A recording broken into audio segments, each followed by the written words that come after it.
organizations. Some of the organizations are doing the business of maintenance and storage. Storage ಮತ್ತು maintenance, data storage ಮತ್ತು maintenance ಕೆಲಸನ ಮಾಡ್ಲಿಕ್ಕತ್ತಾವ. You just need to pay them and they are going to keep your data and they are going to maintain your data. ಅದಕ್ಕೆ ನಾವೇನಂತ ಕರಿತೀವಿ cloud computing ಅಂತ ಹೇಳಿ ಕರೀತಾರೆ. Right? Why there is an increased usage or a requirement of cloud computing ಅಂತನೂ ನಾವು ಕಲ್ತ್ವಿ. They listed some of the advantages of using the cloud computing. ನಿಮ್ಮ cost ಕಡಿಮೆ ಆಗ್ತೈತಿ, maybe on the hardwares or maybe on the softwares. Maintenance charge ಕಡಿಮೆ ಆಗ್ತೈತಿ, ಕೆಲಸ ಕಡಿಮೆ ಆಗ್ತಾವ. ಈ ಎಲ್ಲ ರೀಸನ್ಸ್ಗೆ ಏನ್ ಮಾಡ್ತೇವೆ, cloud computing is increasing. It's a demand ಏನಾಗ್ಲಿಕ್ಕತೈತಿ, ಹೆಚ್ಚಿಗೆ ಆಗ್ತಾ ಹೊಂಟೈತಿ. And next we'll see the types of services that are provided by cloud computing. Cloud computing services ನ ಯಾವ್ಯಾವ ರೀತಿ ಪ್ರೊವೈಡ್ ಮಾಡ್ತೈತಿ.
So these are the three types.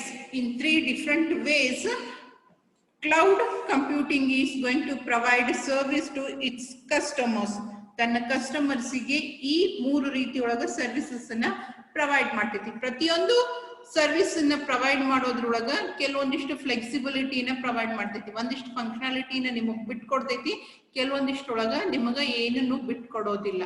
Right? The first one is infrastructure as a service. As the name indicates, infrastructure, that means overall structure ಏನ್ ಬರ್ತೈತಿ ಒಂದು database ಸ್ಟೋರೇಜಿಗೆ, ಅದನ್ನ ಎಲ್ಲಾನು ನಿಮಗೆ ಕೊಡ್ತೈತಲ್ಲ. It is going to provide servers at your site. Servers ಅನ್ನ ಕೊಡ್ತೈತಿ, ಆಮೇಲೆ ನಿಮಗೆ ಸ್ಟೋರೇಜ್ ಸ್ಪೇಸ್ ಅನ್ನು ಕೊಡ್ತೈತಿ. It is going to give whenever you are in need of, it gives you the storage space. ನಿಮ್ಮ ಡೇಟಾನ ಸ್ಟೋರ್ ಮಾಡ್ಲಿಕ್ಕೆ ಜಾಗನೂ ಕೊಡ್ತೈತಿ. ಅದರ ಜೊತೆಗೆ with a unique ID, it is going to give you the virtual servers ಅನ್ನು provide ಮಾಡ್ತೈತಿ. ತನ್ನ servers ಅನ್ನ virtually ನಿಮಗೆ ಕೊಡ್ತೈತಿ. ನೀವು ನಿಮ್ದೇ ಅನ್ನೋ ರೀತಿಯ ಆ ಸರ್ವರ್ಸ್ ಅನ್ನ ಯುಟಿಲೈಸ್ ಮಾಡಿಕೊಂಡು ನಿಮ್ಮ ಪ್ರೊಸೆಸಿಂಗ್ ಕೆಲಸನ ಮಾಡಬಹುದು. It is going to provide you the virtual servers with a unique IP address. ಯಾಕಂದ್ರೆ ಅದು ಒರಿಜಿನಲ್ ಸರ್ವರ್ಸ್ ಅನ್ನ ಕೊಟ್ಟಿರಂಗಿಲ್ಲ ನಿಮಗೆ, ತನ್ನ ಸರ್ವರ್ಸ್ ಅನ್ನ ನಿಮ್ದು ಅನ್ನೋ ಹಂಗೆ ಯುಟಿಲೈಸ್ ಮಾಡ್ಲಿಕ್ಕೆ ಕೊಟ್ಟಿರ್ತೈತಿ. ಅದೇ ಟೈಮ್ದಾಗ ಬೇರೆ ಇನ್ನೊಂದು ಆರ್ಗನೈಸೇಷನ್ ಸರ್ವರ್ ಅನ್ನ ಕೇಳ್ತು ಅಂದ್ರೆ ಅದಕ್ಕೆ ಬೇರೆ IP ಅಡ್ರೆಸ್ ಅನ್ನ ಕೊಟ್ಟು ಅವರಿಗೂ ಕೂಡ ಸರ್ವರ್ಸ್ ಅನ್ನ ಹ್ಯಾಂಡ್ ಓವರ್ ಮಾಡ್ತೈತಿ. Right? At the same time different organizations will be using its servers but with a different IP addresses. ಬೇರೆ IP addresses they use ಮಾಡ್ತಾರೆ. And for accessing the services of these servers, you need to use API, application protocol interface ಅನ್ನ ನಾವೇನ್ ಮಾಡ್ತೀವಿ, use ಮಾಡ್ಕೊಂತೀವಿ. Through the APIs you are going to access application ಅನ್ನ access ಮಾಡ್ಕೋತೇವೆ. application programmable interfaces, those are the interfaces which are going to provide you the accessing of any application. ಯಾವುದಾದ್ರೂ ಒಂದು application ಅನ್ನ access ಮಾಡ್ಲಿಕ್ಕೆ connectivity point ಅನ್ನ ಕೊಡ್ತಾವ್. They are called as application programmable interfaces, API. ನೀವು Java ಒಳಗ J2W ಒಳಗ ಕಲ್ತೀರಿ interfaces. I hope you remember interface. right? Through those interfaces you can access or you can create your own applications. ನೀವು ಬೇಕು ಅಂತಂದ್ರೆ ಇರುವಂತ ಅಪ್ಲಿಕೇಶನ್ಸ್ ಅನ್ನ access ಮಾಡ್ಕೋಬಹುದು, ಇಲ್ಲ ಅಂತಂದ್ರೆ ನಿಮ್ದೇ ಆದಂತ ಹೊಸ ಅಪ್ಲಿಕೇಶನ್ಸ್ ಅನ್ನ ಕ್ರಿಯೇಟ್ ಮಾಡ್ಕೋಬಹುದು. ಯಾಕೆ ನಿಮಗೆ ಅವ್ರ ಸರ್ವರ್ಸ್ ಅನ್ನು ಕೊಟ್ಟಾರ and along with that storage space ಅನ್ನು ಪ್ರೊವೈಡ್ ಮಾಡ್ತಾರೆ. that is what is infrastructure as a service. And then you have platform as a service. Platform as a service in the sense they are not going to give you any servers, virtual servers ಅಂತ ಹೇಳಿ ಕೊಡಂಗಿಲ್ಲ. ಆ servers ಅವರು ತಮ್ಮದೇ website ನಾಗ ತಮ್ಮದೇ location ಒಳಗ maintain ಮಾಡ್ತಾರೆ. Who is going to provide you the service? They are not going to give you any type of servers.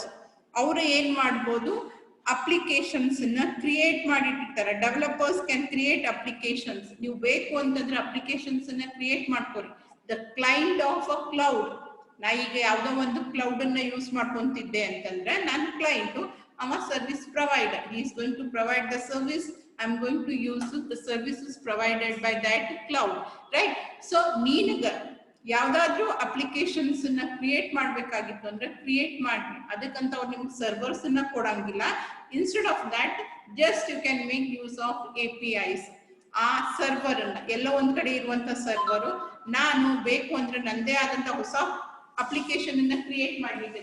This is cloud. Cloud is always represented in this, right? This is cloud and the client may be standalone or it may be an organization, right? ನೀನು ಇವಾಗ ನಿಮ್ದೇ ಆದಂತ server ಅನ್ನ ಕೊಡಂಗಿಲ್ಲ. either it is virtual or real server ಅನ್ನ ಕೊಡಂಗಿಲ್ಲ. ಅದ್ರ ಬದಲಿಗೆ ಏನ್ ಮಾಡ್ತಾನೆ, ಇಲ್ಲಿ ಸರ್ವರ್ ಅದ, server is present here only. You can just access it through APIs. API use ಮಾಡ್ಕೊಂಡು ನೀ ಈ ಸರ್ವರ್ ಅನ್ನ ಆಕ್ಸೆಸ್ ಮಾಡ್ಕೋಬಹುದು. ಆದ್ರೆ ಇದನ್ನೇ ನಿನಗೆ ಕೊಡೋದಿಲ್ಲ. He is going to give you only APIs, and that through that API if you want to develop any new applications you can develop. ಅಲ್ಲಿ ಏನು ಮಾಡಿದ್ರು, ಫಸ್ಟ್ ಕ್ಯಾಟಗರಿ ಆಫ್ ಸರ್ವಿಸ್ ಒಳಗ ನಿಮಗೆ ಸರ್ವರ್ಸ್ ಅನ್ನ ಕೊಟ್ಬಿಟ್ಟಿದ್ರು. ವರ್ಚುವಲ್ ಆಗಿ ಒಂದು ID ಕೊಟ್ಟು servers ಅನ್ನ ನಿಮಗೆ ಕೊಟ್ಟಿದ್ರು. ಆ ಸರ್ವರ್ಸ್ ನ APIs ನ ಎಲ್ಲಾನು ಯೂಸ್ ಮಾಡ್ಕೊಂಡು ಪೂರಾ ಇನ್ಫ್ರಾಸ್ಟ್ರಕ್ಚರ್ ರೆಡಿಮೇಡ್ ಸ್ಟ್ರಕ್ಚರೇ ಕೊಡ್ತಾರೆ ನಿಮಗೆ. ನೀವು ಅದನ್ನ ಪೂರ್ತಿಯಾಗಿ utilise ಮಾಡ್ಕೋಬಹುದಿತ್ತು. But as a platform, she is just giving you the API, not the server. Server ಅನ್ನ ಕೊಡಂಗಿಲ್ಲ, ಬರೀ API ನ ಕೊಡ್ತಾರೆ. ಆ API ಥ್ರೂ ನೀನು ಏನ್ ಮಾಡ್ಕೋಬಹುದು, ನಿಂದೆ ಹೊಸ ಅಪ್ಲಿಕೇಶನ್ ಅನ್ನ ಕ್ರಿಯೇಟ್ ಮಾಡ್ಕೋಬಹುದು.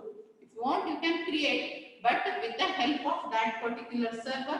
ಆ ಸರ್ವರ್ ಅನ್ನ ಆಕ್ಸೆಸ್ ಮಾಡ್ಲಿಕ್ಕೆ API ನ ಕೊಡ್ತಾರೆ. ನೀವು ಪ್ಲಾಟ್ಫಾರ್ಮ್ ಅನ್ನು ಚೇಂಜ್ ಮಾಡುವಂಗಿಲ್ಲ, ಯಾಕಂದ್ರೆ ಸರ್ವರ್ ಅದು ಪ್ಲಾಟ್ಫಾರ್ಮ್ ಫಿಕ್ಸ್ ಇರ್ತೈತಿ. ನೀನ್ ಅಪ್ಲಿಕೇಶನ್ ಅದೇ ಪ್ಲಾಟ್ಫಾರ್ಮ್ ಬೇಸ್ಡೇ ಇರ್ಬೇಕು. ಇಲ್ಲ ನಾ ಬೇರೆ ಪ್ಲಾಟ್ಫಾರ್ಮ್ ನಾಗ ರೆಡಿ ಮಾಡ್ತೀನಿ ನನ್ನ ಅಪ್ಲಿಕೇಶನ್ ಅಂತಂದ್ರೆ it is not possible. Or ಈಗಿರೋ ಅಪ್ಲಿಕೇಶನ್ ಅದ ಪ್ಲಾಟ್ಫಾರ್ಮ್ ಚೇಂಜ್ ಮಾಡ್ತೀನಿ ಅಂತಂದ್ರೆ ಅದು ಕೂಡ ಆಗೋದಿಲ್ಲ. And third type of service is software as a service. ಇಲ್ಲಿ ನಿಮಗೆ ಸರ್ವರ್ ಅನ್ನು ಕೊಡಂಗಿಲ್ಲ, API ನು ಕೊಡಂಗಿಲ್ಲ. You cannot create your own application also. ಏನ್ ಅಪ್ಲಿಕೇಶನ್ಸ್ ಇಲ್ಲಿ ಅದಾವು ಆ ಅಪ್ಲಿಕೇಶನ್ಸ್ ಅಷ್ಟೇ ಯೂಸ್ ಮಾಡ್ಕೋರಿ. ನಿಮ್ದೇ ಆದಂತ ಹೊಸದನ್ನ ಕ್ರಿಯೇಟ್ ಮಾಡ್ತೀನಿ ನಾನು ಅಂತಂದ್ರೆ it's not possible. You can just make use of the applications that are already readily available in the cloud. ಆ ಅಪ್ಲಿಕೇಶನ್ಸ್ ನ ಯೂಸ್ ಮಾಡ್ಕೊರಿ, ನಿಮ್ ಡೇಟಾನ ಆಕ್ಸೆಸ್ ಮಾಡ್ಕೊರಿ ಅಥವಾ ನಿಮ್ ಡೇಟಾನ ಅಲ್ಲಿಗೆ ಒಯ್ದು ಸ್ಟೋರ್ ಮಾಡ್ರಿ.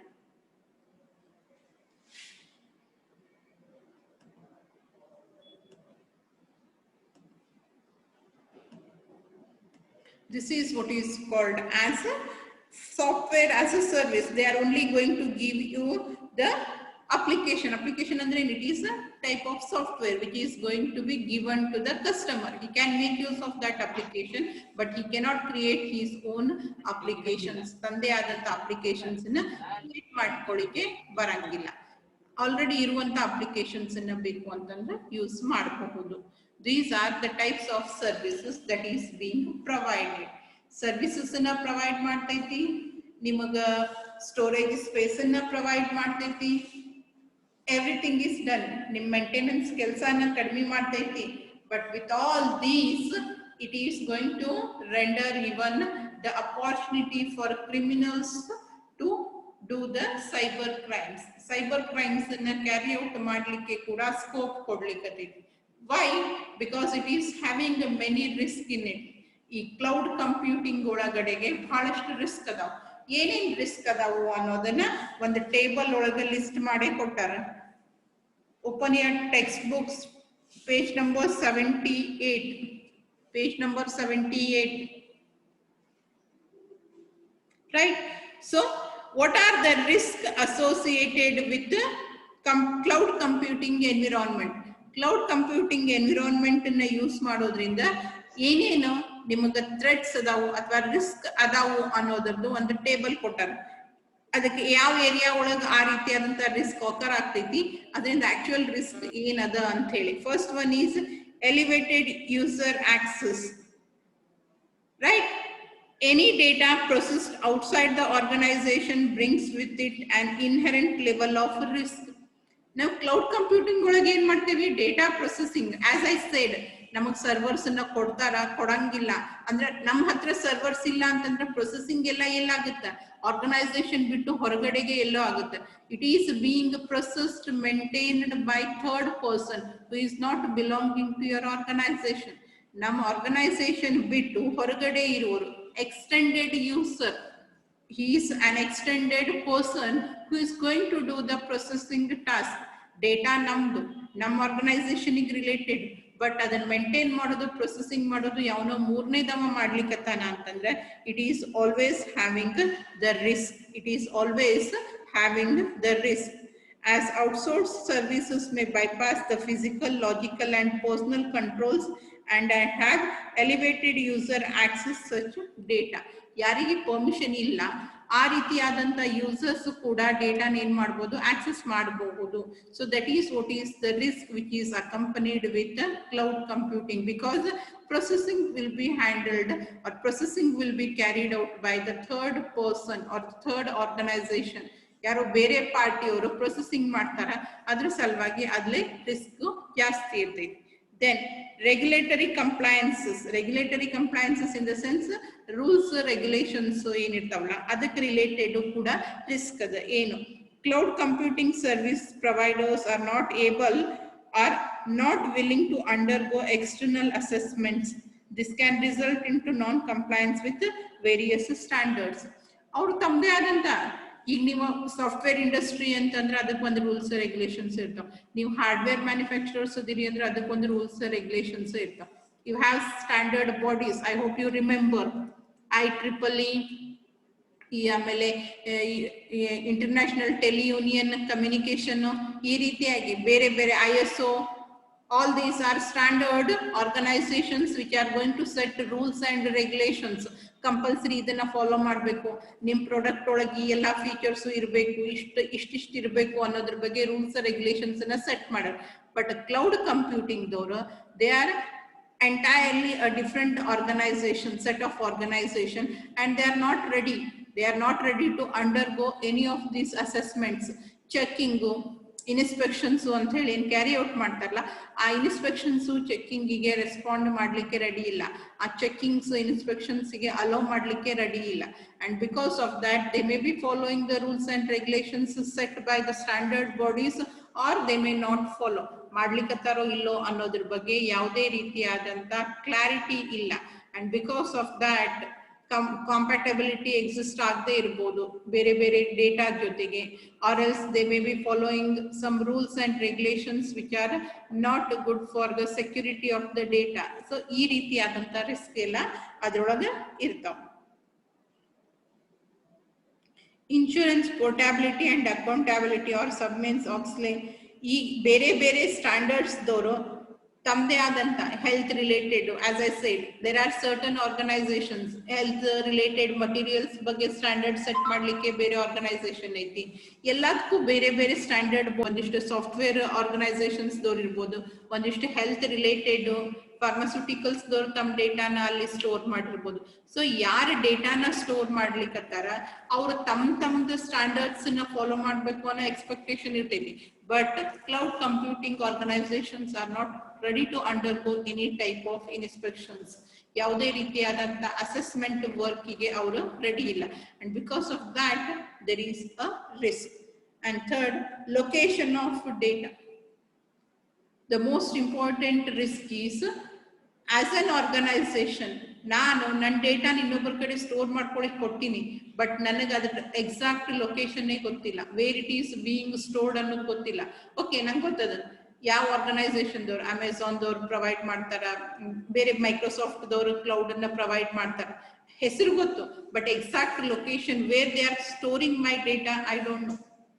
ಅದು ಎಲ್ಲದ, ಲೊಕೇಶನ್ ಸೇಫ್ ಅದನೋ ಇಲ್ವೋ, I don't know anything about that. That is the major risk. The location of data is not known even to the actual owner of the data. ಅವ್ರು ಎಲ್ಲಿ ಇಟ್ಟಾರ, ಯಾರ ಕಡೆ ಇಟ್ಟಾರ, ಹೆಂಗೆ ಇಟ್ಟಾರ ಅನ್ನೋದ್ರ ಬಗ್ಗೆ ನಮಗೆ ಏನೂ ನಾಲೆಜ್ ಇರಂಗಿಲ್ಲ. and that is the biggest risk that is associated with the cloud computing. The organizations that are obtaining cloud computing services may not be aware about where the data is hosted and may not even know in which country it is hosted. ಎಲ್ಲದ, ಯಾವ country ಒಳಗದ exact ಲೊಕೇಶನ್ನೇ ಗೊತ್ತಿರಂಗಿಲ್ಲ ನಮ್ಗೆ, ನಮ್ದೇ data ಆದ್ರೆ ಎಲ್ಲದ ಅಂತ ಹೇಳಿ ಗೊತ್ತಿಲ್ಲ. ಅದು ಕೂಡ ಒಂದು risk. And then segregation of data. Segregation of data in the sense, ಇಲ್ಲೇ ಕ್ಲೌಡ್, ಒಂದು ಕ್ಲೌಡ್ ಅಂತಂದಾಗ ಒಂದೇ ಆರ್ಗನೈಸೇಷನ್ ಡೇಟಾ ಇರಂಗಿಲ್ಲ. It is taking data from different organisations. ಒಂದು ಕ್ಲೌಡ್ ಅಂತಂದಾಗ this cloud will be having many clients, ಬಹಳಷ್ಟು clients ಇರ್ತಾರೆ, ಬೇರೆ ಬೇರೆ ಆರ್ಗನೈಸೇಷನ್ ಡೇಟಾ ಇರ್ತೈತಿ. ಇಲ್ಲಿ ಎಲ್ಲ ಡೇಟಾನು ಕಂಬೈನ್ ಆಗಿದೆ. All the data from different organization is being combined, segregated. Segregated in the sense it is being combined and it is being stored somewhere. So yaudukku yav ರೀತಿಯಾದಂತ protection ಅದ, whether they are going to provide any protection to the data, mix ಆಗ್ಲಾರ್ದಂಗ, ಅಥವಾ ಯಾರಿಗೋ ಕೊಡ್ಬೇಕಾದ್ರೆ by mistake ಕೊಟ್ರ ಅವ್ರಿಗೆ ಅದು ಹೋದ್ರೂ ಕೂಡ ಕಿಡಿಲಾರ್ದಂಗ ಏನೋ encryption techniques or some security measures ಅನ್ನ ಪ್ರೊವೈಡ್ ಮಾಡೋದು ಯಾವುದೂ ಇಲ್ಲ. So because of that, data leakage the risk ಏನದಲ್ಲ ಜಾಸ್ತಿ ಇರ್ತೈತಿ. As the data will be stored under stored environment, encryption mechanism should be strong enough to segregate the data from other organization. That is, separate ಮಾಡೋ ಹೊತ್ನಾಗ ಕೂಡಿ ಇಟ್ಟಿರಿ ಅಂತಂದ್ರೆ separate ಮಾಡ್ಬೇಕಾದ್ರೆ ನಿಮ್ಗೆ ಕರೆಕ್ಟ್ ಆಗಿ ಗೊತ್ತಾಗುವಂಗ ನೀವು ಏನಾದ್ರೂ ಒಂದು ಎನ್ಕ್ರಿಪ್ಷನ್ ಟೆಕ್ನಿಕ್ಸ್ ಇಲ್ಲ ಅಂತಂದ್ರೆ ಡೇಟಾ ಹೈಡಿಂಗ್ ಟೆಕ್ನಿಕ್ಸ್ ಯಾವುದನ್ನು ಕೂಡ ಫಾಲೋ ಮಾಡಿರಂಗಿಲ್ಲ. ಅದರಿಂದಾಗಿ ಕೂಡ ರಿಸ್ಕ್ ಇರ್ತೈತಿ. ಏನಾದ್ರೂ ಒಂದು ಟೆಕ್ನಿಕ್ ನ ಯೂಸ್ ಮಾಡಬೇಕು. And then recovery of data.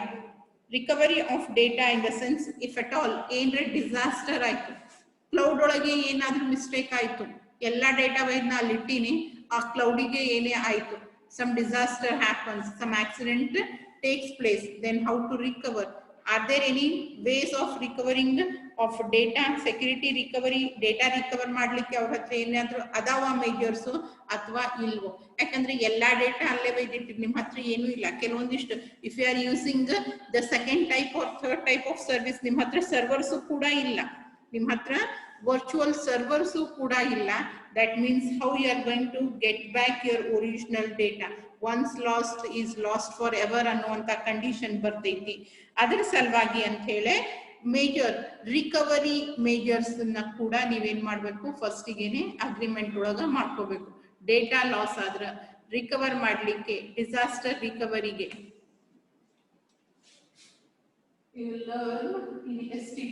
DR ಅಂತ ಹೇಳಿ ಒಂದು ಬರ್ತೈತಿ. That is disaster recovery plans ಅಂತ ಹೇಳಿ ಇರ್ತಾವ. ಸೊ ಆ ರೀತಿಯಾಗಿ ಏನಾದ್ರೂ ಪ್ಲಾನ್ಸ್ ಅದಾವೋ ಇಲ್ವೋ ಅನ್ನೋದ್ರ ಬಗ್ಗೆ ಕನ್ಫರ್ಮೇಶನ್ ಅನ್ನ ಮಾಡ್ಕೋಬೇಕು. ಇಲ್ಲ ಅಂತಂದ್ರ ನಿಮಗ ಒಳ್ಳೆ ನಿಮ್ದು ಡೇಟಾ ಸಿಗೋ ಚಾನ್ಸಸ್ ಇರಂಗಿಲ್ಲ.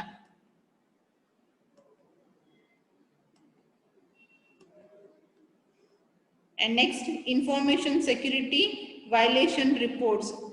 ಯಾವುದಾದ್ರೂ ಏನಾದ್ರೂ ಕಸ್ಟಮರ್ಸ್ ಲಾಗಿಂಗ್ ಇಂದ ಅಥವಾ ಬೇರೆ ಏನಾದ್ರೂ ನಿಮ್ಮ ಬೇರೆ ಇಲ್ಲಿಗಲ್ ಆಕ್ಟಿವಿಟೀಸ್ ಇಂದ ನಿಮ್ಮ data tampering, security violations, data tampering in the sense modifications of data ಅಥವಾ ಚೇಂಜಸ್ ಆಫ್ ಡೇಟಾ ಆಯ್ತು, ಇಲ್ಲ ಇನ್ವ್ಯಾಲಿಡ್ ಯೂಸರ್ಸ್ ಲಾಗಿನ್ ಆದ್ರು, ಇಲ್ಲ ನಿಮ್ ಆರ್ಗನೈಸೇಷನ್ ಎಂಪ್ಲಾಯಿ ಅಂತ ಹೇಳ್ತಾರೆ ಬಟ್ ಈ may not be the organisation employee, ಈ ರೀತಿ ಆದ್ರೆ ಅವ್ರು ವ್ಯಾಲಿಡಿಟಿ ಚೆಕ್ ಮಾಡ್ಲಿಕ್ಕೂ ಕೂಡ ಅವ್ರ ಹತ್ರ ಏನೂ ಇಲ್ಲ, ಅಥರೈಸ್ಡ್ ಆರ್ ಅನ್ಅಥರೈಸ್ಡ್ ಅಂತ ಹೇಳಿ ಚೆಕ್ ಮಾಡ್ಲಿಕ್ಕೆ ಕೂಡ ಸೆಕ್ಯೂರಿಟಿ ಮೇಜರ್ಸ್ ಅಷ್ಟು ಸ್ಟ್ರಾಂಗ್ ಆಗಿ ಇರಂಗಿಲ್ಲ. And because of that also you may lose the data, or you may someone else who is not having access may also get the data. And then long term viability, that is if you keep your data for the long period, ಬಹಳ ದಿನದ ತನಕ ನಿಮ್ಮ ಡೇಟಾನ cloud ಒಳಗಿಟ್ಟಾಗ ಬರುವಂತ ಇನ್ನೊಂದು risk ಏನು ಅಂತಂದ್ರೆ cloud change ಆಯ್ತು, ಅದರ ಸ್ಟ್ರಕ್ಚರು ಅಥವಾ ಏನೋ ಒಂದು ಚೇಂಜಸ್ ಮಾಡ್ಕೊಂಡ್ರು ಅಂತಂದ್ರೆ ನಿಮ್ಮ ಡೇಟಾಗೆ ಏನೋ ಎಫೆಕ್ಟ್ ಆಗದಿರುವಂಗೆ ನೋಡ್ಕೋಬೇಕು. ಅದ್ರ ಚೇಂಜು ನಿಮ್ಮ ಡೇಟಾನ ಎಫೆಕ್ಟ್ ಮಾಡ್ತು ಅಂತಂದ್ರೆ ಕೆಲವೊಬ್ರು ಶಾರ್ಟ್ ಟರ್ಮ್ ಸ್ಟೋರೇಜ್ ಯೂಸ್ ಮಾಡ್ತಿರ್ತಾರೆ, some will be having a long term storage procedures, ವರ್ಷಾನ್ಗಟ್ಲೆ ಇಟ್ಟು ಅಲ್ಲೇ ಮೇಂಟೈನ್ ಮಾಡ್ತಿರ್ತಾರೆ, ಅಂಥವ್ರಿಗೆ ರಿಸ್ಕ್ ಅದ. ಇದು ಶಾರ್ಟ್ ಟರ್ಮಿಗೆ ಇಟ್ಟು ತಕೊಂಡು ಮಾಡೋರಿಗೆ ಏನು ಪ್ರಾಬ್ಲಮ್ ಇಲ್ಲ, but who are using it for the long term may face this problem. ಏನಾದ್ರೂ ಕಾನ್ಫಿಗರೇಷನ್ ಚೇಂಜಸ್, ಏನಾದ್ರು ಚೇಂಜಸ್ ಆದ್ವು ಕ್ಲೌಡ್ ಒಳಗು ಅಂತಂದ್ರೆ ಅದರಿಂದ ಕೂಡ ನಿಮ್ಮ ಡೇಟಾಗೆ ಎಫೆಕ್ಟ್ ಆಗ್ಬೋದು. ಸೊ ಆ ರೀತಿ ಎಫೆಕ್ಟ್ಸ್ ಅಂತ ಕೂಡ ಡೇಟಾನ ಸರ್ವೈವ್ ಮಾಡ್ಕೋಬೇಕು. So these are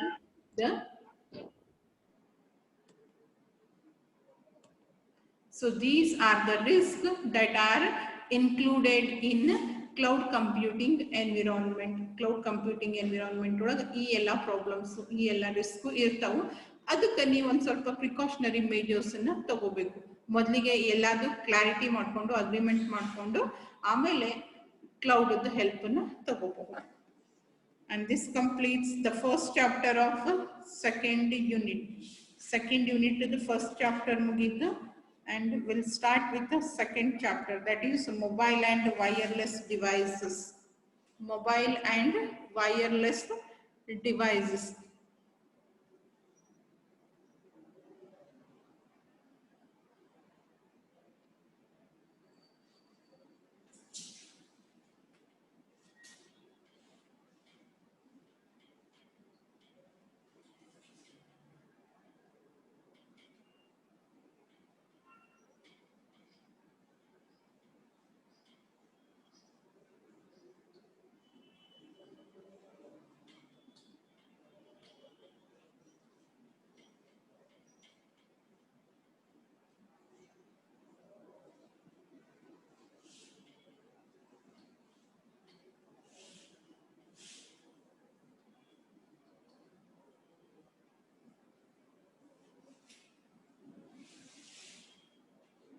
Okay, before starting with the second chapter, let us first understand what actually is mobile device, what is handheld device, and what is wireless device. Mobile in the sense a device which is movable. ಯಾವುದು ನೀವು ಒಂದು place ಇಂದ ಇನ್ನೊಂದು ಪ್ಲೇಸಿಗೆ ಒಯ್ಯಬಹುದು without any ಪ್ಲಗ್ಗಿಂಗ್ work ಆಗ್ತೈತಿ, ಅದು wireless. Mobile in the sense, even though you are going to have a connectors, but it is easy to carry from one place to another place. Handheld, ಕೈಯಾಗಿ ಹಿಡ್ಕೊಂಡು ಹೋಗುವಂತವಕ್ಕೆ ಏನಂತೀವಿ ನಾವು hand held devices ಅಂತ ಕರಿತೇವೆ. Major differences ಇಲ್ಲ ಇವತ್ತರೊಳಗ. There is a minute difference between wireless device, hand held device and mobile device. ಇನ್ನು ಕೆಲವೊಂದಿಷ್ಟು devices ಏನದಾವಲ್ಲ ಎರಡೆರಡು ಅಥವಾ ಮೂರು ಕ್ಯಾಟಗರಿ ಒಳಗೂ ಫಿಟ್ ಆಗ್ತಾವ. Some of the devices fit in all the three categories, whereas some fit in two categories, and some of the devices fit only in one category. Consider for example your smartphone. Smartphones kayagi hidkondak bartite, that means it is a handheld device. Okay, then it is a mobile device, that means you can carry it from one place to another place. Illi nintu matadbodu, ಮತ್ತೆ ಇಲ್ಲಿಂದ ಬೇರೆ ಏರಿಯಾಕ್ಕೆ ಹೋಗಿ ಅಲ್ಲಿಂದನೂ ಕೂಡ ಮಾತಾಡ್ಬೋದು, ಅಲ್ಲಿಂದ ಮತ್ತೊಂದು ಕಡೆನೂ ಹೋಗಿ ಮಾತಾಡ್ಬೋದು. ಅಂಡ್ ವೈರ್ಲೆಸ್, ಅದ್ರ ವರ್ಕಿಂಗ್ ಸ್ಟಾರ್ಟ್ ಆಗ್ಬೇಕು ಅಂತಂದ್ರೆ ನಿಮಗೆ ಕಂಪಲ್ಸರಿ ವೈರ್ಸ್ ಬೇಕು ಅಂತ ಹೇಳಿಲ್ಲ. It works without any wires. It is wireless device. Connections ಅವಶ್ಯಕತೆ ಇಲ್ಲ, connection less device. Right. Desktop PC. With wireless access. ಇವಾಗ ಏನ್ ಬಂದವು, ಕೆಲವೊಂದಿಷ್ಟು ಡೆಸ್ಕ್ಟಾಪ್ ಕಂಪ್ಯೂಟರ್ಸ್ ಅಂತ ಕರಿತೀವಲ್ಲ ನಾವು, ಪರ್ಸನಲ್ ಡೆಸ್ಕ್ಟಾಪ್ ಕಂಪ್ಯೂಟರ್ಸ್, ಅದಕ್ಕೆ ಕೇಬಲ್ಸ್ ಅವಶ್ಯಕತೆ ಇಲ್ಲ, ವೈರ್ಲೆಸ್ ಬಂದವು. ಅದು ಮೂವೇಬಲ್ ಅಲ್ಲ, it is not movable. System ಎತ್ಕೊಂಡು ಹೋಗಿ ಬೇರೆ ಬೇರೆ ಬೇರೆ ಕಡೆ ಇಟ್ಟು ಯೂಸ್ ಮಾಡ್ತೀರಿ, ಇಲ್ಲ. That means it is not a mobile device. And one more thing, ಕೈಯಾಗಿ ಇಟ್ಕೊಂಡು ಅಡ್ಡಾಡ್ಕೊಂತ ಮಾತಾಡಕ ಅಥವಾ ಯೂಸ್ ಮಾಡ್ಲಿಕ್ಕೆ ಬರ್ತೈತಿ, ಅದನ್ನ ಬರಂಗಿಲ್ಲ, because it is very heavy and you cannot handle in that way. Mobile ಅನ್ನ ಹೆಂಗ್ ಆರಾಮಾಗಿ ಹಿಂಗ್ ಕೈಯಾಗಿ ಇಟ್ಕೊಂಡು ಅಡ್ಡಾಡ್ತೀರಿ, ಹಂಗ ದೊಡ್ಡ ಸಿಸ್ಟಮ್ ಅನ್ನ ಕೈಯಾಗಿ ಇಟ್ಕೊಂಡು ಆಪರೇಟ್ ಮಾಡ್ಕೊಂತ ಅಡ್ಡಾಡ್ರಿ ಅಂತಂದ್ರೆ ಅಡ್ಡಾಡ್ಲಿಕ್ಕೆ ಆಗತ್ತೆ? No, it is not mobile. And it is not even handheld.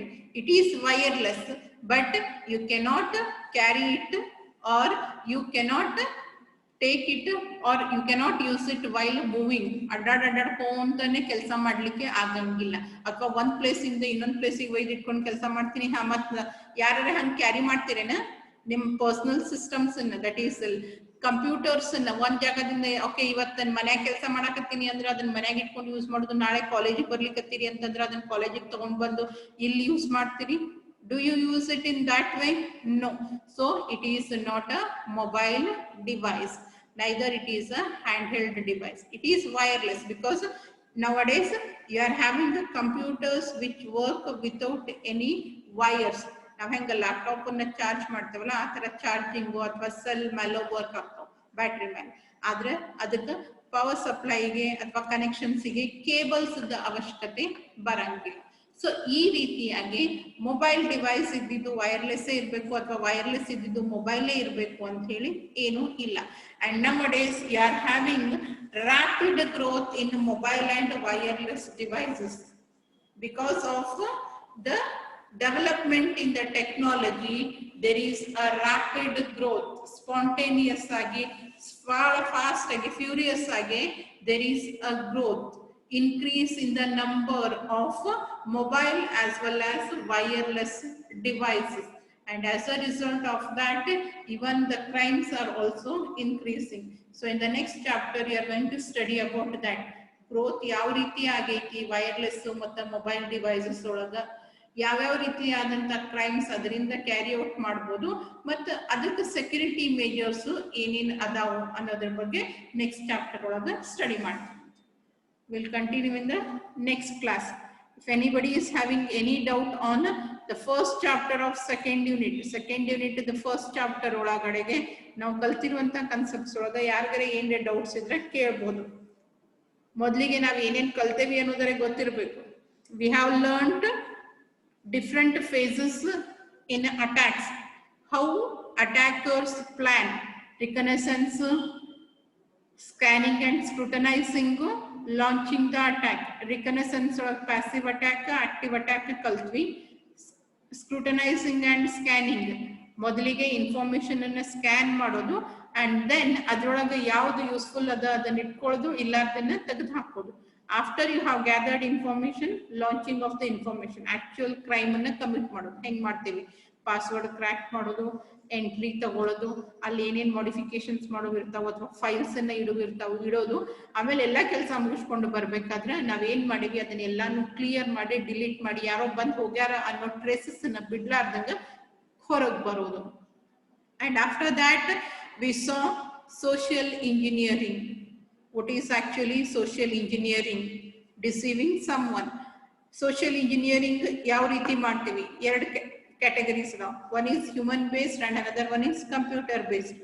Human beings ಅನ್ನ ಯೂಸ್ ಮಾಡ್ಕೊಂಡು ಇನ್ನೊಬ್ಬ ಹ್ಯೂಮನ್ ಬೀಯಿಂಗ್ ಅನ್ನ ಟಾರ್ಗೆಟ್ ಮಾಡಿ ಅವನ ಕಡೆಯಿಂದ ಇನ್ಫಾರ್ಮೇಶನ್ ಅನ್ನ ಆಕ್ಸೆಸ್ ಮಾಡ್ಕೊಳ್ಳೋದು ಯಾವ ರೀತಿ? That is acting as a third person or acting as an important, very important person. ಇಲ್ಲ ಅಂತಂದ್ರೆ ವ್ಯಾಲಿಡ್ ಯೂಸರ್ ತರ ನಿಮ್ಮನ್ನ ನೀವು ಇಂಪರ್ಸನೇಟ್ ಮಾಡ್ಕೊಂಡು, ಇಲ್ಲ ಅಂತಂದ್ರೆ ಡಂಪ್ಸ್ಟರ್ ಡ್ರೈವಿಂಗ್ ತಿಂದ ಆ ಕಡೆಯಿಂದ ಹಣಿಗೆ ಹಾಕೋದು, right? So shoulder surfing in the sense ಬೇರೆ ಕಡೆಯಿಂದ ಅಲ್ಲಿ ಇಲ್ಲಿಂದ ಪೀಪ್ ಮಾಡಿ ನೋಡ್ಕೊಳ್ಳೋದು. Dumpster diving in the sense trash, waste ಅಂತ ಹೇಳಿ ಏನ್ ಒಗ್ದಿರ್ತಾರಲ್ಲ ಅದರಿಂದ ನಮಗೆ ಬೇಕಾದಂತ ಯೂಸ್ಫುಲ್ ಇನ್ಫಾರ್ಮೇಶನ್ಸ್ ನ ತಕೊಳ್ಳೋದು. ಹರಿದು ಹಾಕಿರೋ ಪೇಪರು, ಪ್ರಿಂಟ್ ಔಟ್ಸ್ ಅವನ್ನ ಕೂಡ್ಸಿ ಮಾಡಿ ನಮಗ್ ಬೇಕಾಗಿರುವಂತ ಇನ್ಫಾರ್ಮೇಶನ್ ಅನ್ನ ಆಕ್ಸೆಸ್ ಮಾಡ್ಕೊಂಡ್ವಿ. Or else you are going for a computer based. Computer based social engineering. Fake websites ಇಂದ ರಿಕ್ವೆಸ್ಟ್ ಕಳಿಸಿ ಇದನ್ನ ಮಾಡಿ ಏನ್ ಮಾಡ್ತಾರೆ, ಇನ್ಫಾರ್ಮೇಶನ್ ಅನ್ನ ಆಕ್ಸೆಸ್ ಮಾಡ್ಕೊಂತಾರೆ. ಅಡ್ವರ್ಟೈಸ್ಮೆಂಟ್ ಕಳಿಸಿ ನಿಮ್ಗೇನೋ ಲಾಟ್ರಿ ಬಂದೈತಿ, ಅದು ಬಂದೈತಿ, ನಿಮ್ ಇನ್ಫಾರ್ಮೇಶನ್ಸ್ ಕೊಡ್ರಿ ಅಂತ ಹೇಳಿ ಈ ರೀತಿ ಮಾಡಿ ಕೂಡ ಇನ್ಫಾರ್ಮೇಶನ್ ಅನ್ನ ಆಕ್ಸೆಸ್ ಮಾಡ್ಕೋಬಹುದು. And then who is this? ಈಗ ಅಡ್ಮಿಟ್ ಆದವ್ರು ಯಾರು? What is your name? Galaxy 10, send me your name.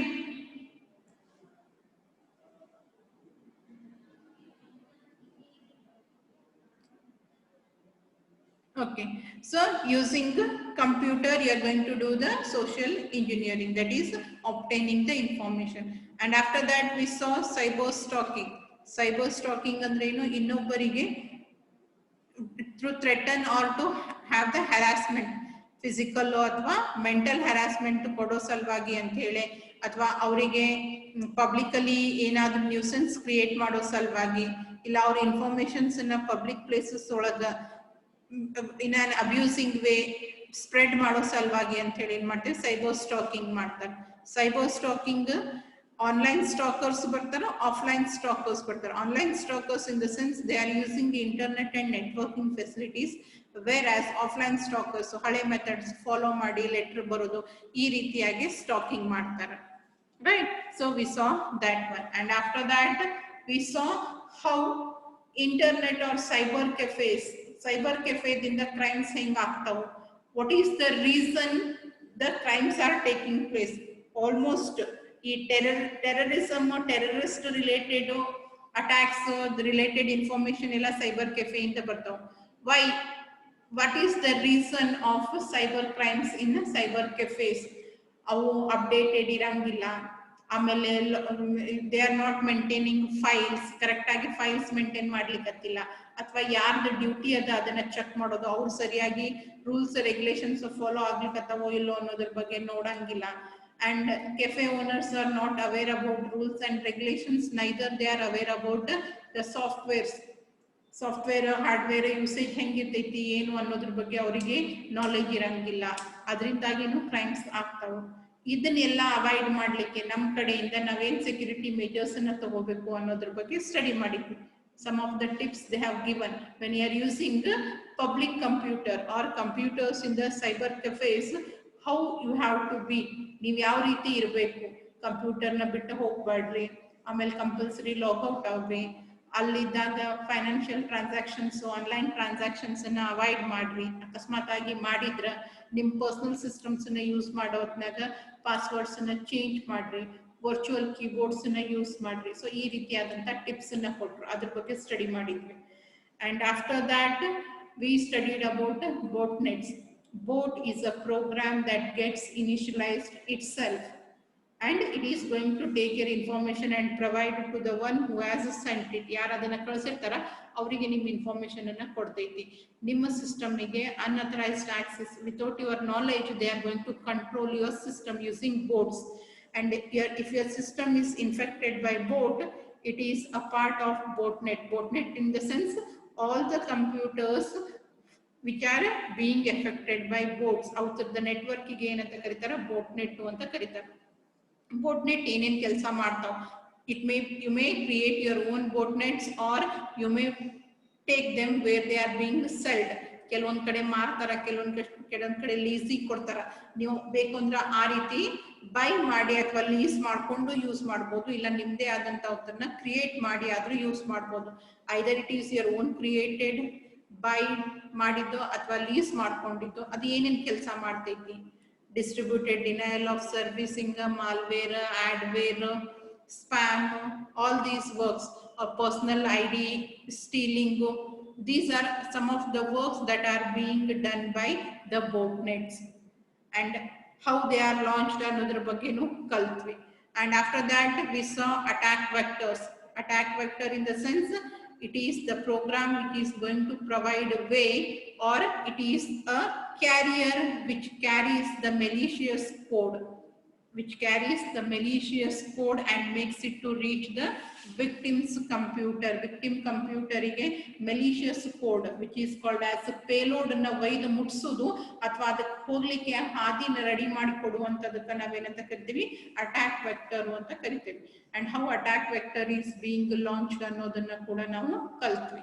That is by email ಅಥವಾ ಇಮೇಲ್ ಅಟ್ಯಾಚ್ಮೆಂಟ್ ಥ್ರೂ ಬರ್ತೈತಿ, ಪಾಯ್ಸ್ಟ್ವೇರ್ ದಿಂದ ಬರ್ತೈತಿ, ಮೆಲಿಷಿಯಸ್ ಕೋಡ್ ದಿಂದ ಬರ್ತೈತಿ, ವರ್ಮ್ ದಿಂದ ಬರ್ತೈತಿ, ವೈರಸ್ ದಿಂದ ಬರ್ತೈತಿ. All these are different ways of launching attack vector. And after that we saw cloud computing. Cloud ಅಂದ್ರೆ ಏನು, cloud computing ಡಿಮಾಂಡ್ ಯಾಕೆ ಜಾಸ್ತಿ ಆಗೈತಿ, ಆಮೇಲೆ ಅದು ಯಾವ ರೀತಿಯಾದಂಥ ಸರ್ವಿಸಸ್ ನ ಪ್ರೊವೈಡ್ ಮಾಡ್ತೈತಿ, along with that what are the risks that are involved in using cloud computing service. So this is all about the first chapter of second unit. ಇಷ್ಟೆಲ್ಲ ಹೇಳಿದ್ಯಾಕ, ಯಾರಿಗಾರ ಏನ್ರಿ ಡೌಟ್ಸ್ ಅದಾವೇನ್ ಕೇಳ್ರಿ ಅಂತ ಹೇಳಿ, ಕತಿ ಹೇಳ್ದಂಗೆ ಕೇಳಿಕತ್ತೀರೆಲ್ಲಾರು. Anybody is having any doubts, textbook ತೆಗೀರಿ ನೋಡ್ರಿ ಅಂದ್ರೆ ಡೌಟ್ಸ್ ಬರ್ತಾವ. Anybody is having any doubt? No. Okay.